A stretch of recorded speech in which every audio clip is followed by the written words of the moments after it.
Woo, some of y'all women gonna get mad at me today, so if you can't take constructive criticism, baby, keep on scrolling. Many of you women are not really what you think you're cracked up to be. Like, some of y'all are really not great people to be in relationships with. Y'all know I work with couples every single day, and I'm gonna go ahead and make a list of everything that I have to work through. First things first, quit coming into relationships trying to make a man secure your insecurities. That's your job. If you lack confidence, if you have low self-esteem, if there's still trauma that you're operating in, if you're self-critical, if you're judgmental when it comes to yourself, if you blame yourself, if you're still operating in guilt and trauma and everything else, baby, that's for you to handle, not him.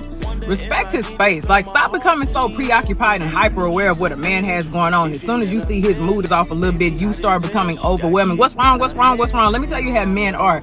A lot of men, when they are going through stuff, they may end up withdrawing or retreating because they're trying to figure it out. They're not always upset at you. Their moods are not changing just because of you. People go through things in a way that men are. They don't express themselves as much as we do as women. It's okay. Give that man some space. Oh yeah, the clinginess.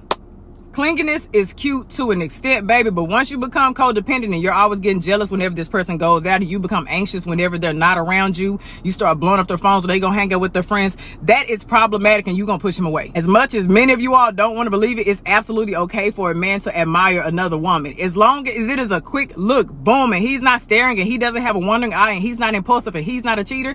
If he's all of those, baby, why are you with him in the first place? You're ignoring the red flags. You're settling. As long as that man is not window shopping or ordering off of the menu, relax. He has a visual appetite. If he sees a beautiful woman, it's okay to admire. Just like if you see a handsome man, you're going to admire him too. Relax. Stop letting yourself go. Just because you're in a relationship doesn't mean that you need to stop doing everything that you did in the beginning. If you always kept your skin together, your nails together, your lashes together, your hair done, your body was waxed up at the beginning, keep that same energy. Hold your end of the relationship. Remember, visual. A man still has a visual appetite, and he loves what he sees, baby, because you're going to stimulate a whole lot more in him. Don't let yourself go because you secured the relationship. As much as you want to believe it, you're not always right. As much as you want to always be in control, you have to let some things go, baby. You cannot love a man the way you want to love him. If you study him, if you pay attention, if you actually listen, I guarantee you he would tell you how to love him. You cannot limit the way you love him to a love language. That's why I hate the conversation of love languages. You can ask a man, what's your favorite love language? And he can say, oh, acts of service. And you think that's all you have to do to love him? No, baby, you got to study your man. Stop nagging him all the time. It's perfect. Okay, quit always expressing your dissatisfactions. If you see he's putting in efforts in other places, please uplift those efforts.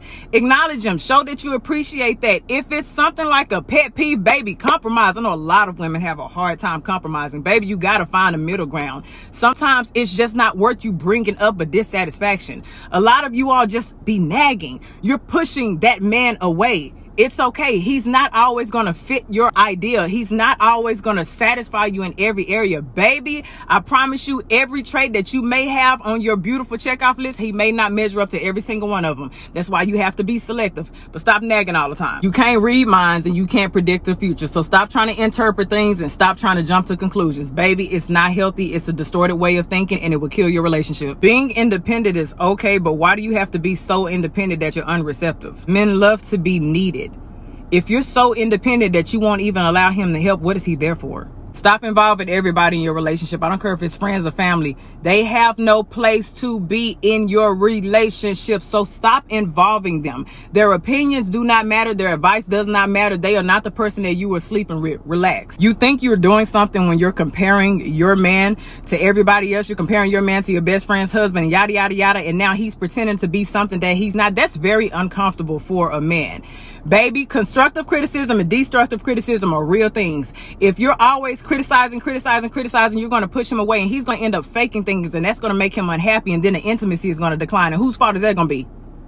Yeah, because you were comparing. Many of you ladies are not the inspiration that you think that you are. I'm sorry to break it to you. If you're always operating in your comfort zone and you refuse to take risks and you lack intellectual intimacy, you don't go out there and try to learn new things, baby, you're not reaching new opportunities, you're always low in your confidence, you're not really inspiring this person. If this person is trying to grow, and you want to stay and you want to be on social media or on your phone and everybody else's business, and you're not really doing anything to add to his fruition, baby, eventually he's going to grow without you. Pessimism. Stop being negative all the time. Communication. Learn to listen. Validate their experiences. Don't interrupt. You know what? The list can go on. Just work on your communication, baby, okay? Now, I know some of y'all gonna get to the end of this video and be like, Look, if you want a healthier relationship, start taking criticism. Take each piece if it applies and let it apply. If it doesn't, then go on about your business. But if you want a healthier relationship, if you're dating, if you're a girlfriend, if you're a wife, whatever it may be, you want a healthy relationship, baby, take the criticism as constructive. Take it as a learning tool. Use it and change.